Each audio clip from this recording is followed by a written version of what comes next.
Poopó ने वार रुकवा दी, ये जुमला तो आपने सुना ही होगा। विपक्षी पीएम मोदी का मजाक उड़ाने के लिए इस तरह के अपमानजनक जुमलों का इस्तेमाल करते हैं, लेकिन जब जरूरत पड़ती है तो उसी मोदी से मदद की गुहार भी लगाने आ जाते हैं। दरअसल मामला मुस्लिम देश यूएई से जुड़ा है। यहाँ की जेल में यूपी के बांदा जनपद की रहने वाली एक लड़की शहजादी बंद है। उस पर एक बच्चे की हत्या का आरोप है और यूएई के कड़े कानून के मुताबिक उसे अपराध के लिए फांसी की सजा सुनाई गई है। अब उसे यूएई में किसी भी वक्त फांसी के फंदे पर लटकाया जा सकता है, लेकिन शहजादी के बचाव का अब एक ही रास्ता है और वो है पीएम मोदी।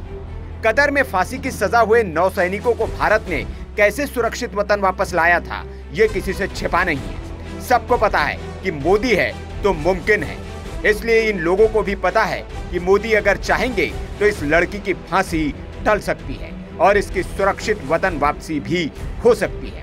इसलिए पोपो ने वार रुकवा दी का जुमला कस के मोदी का मजाक उड़ाने वाली कांग्रेस भी मोदी से गुहार लगा रही है। शहजादी के पिता शब्बीर ने तो पहले ही पीएम मोदी के पास अपनी सिफारिश भेज रखी है। कई स्वैच्छिक संगठन भी मोदी और राष्ट्रपति से गुहार लगा चुके हैं, लेकिन कांग्रेस भी इस काम के लिए मोदी की तरफ ही देख रही है।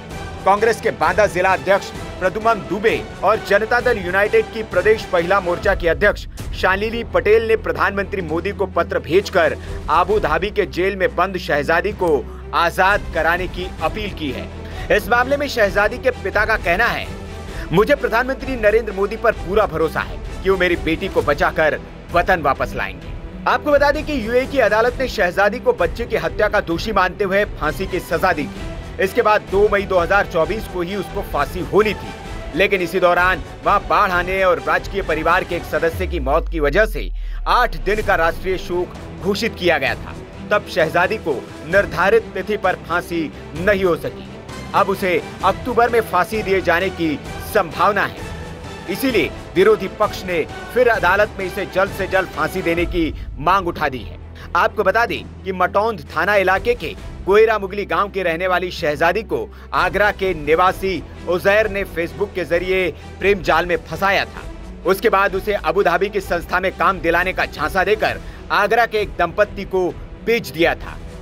ये दंपत्ति यूएई में रहती है, जहां उसके बेटे की गलत इलाज से मौत हो गई है, लेकिन दंपत्ति ने शहजादी को इस मौत के लिए जिम्मेदार बताते हुए कोर्ट में केस दायर किया था, जिसके बाद कोर्ट ने शहजादी को इसमें दोषी पाया और फांसी की सजा सुना दी। अब पिता शब्बीर ने इस मामले में प्रेमी और दंपत्ति के खिलाफ धोखाधड़ी जैसे कई संगीन धाराओं में बांदा पुलिस के पास दर्ज कराया है। खैर, अब देखना होगा कि पीएम मोदी क्या इस मामले में यूएई पर दबाव बनाते हैं और क्या शहजादी वापस लौट पाती है। Bureau report, VK news. VK news, राष्ट्र के नाम।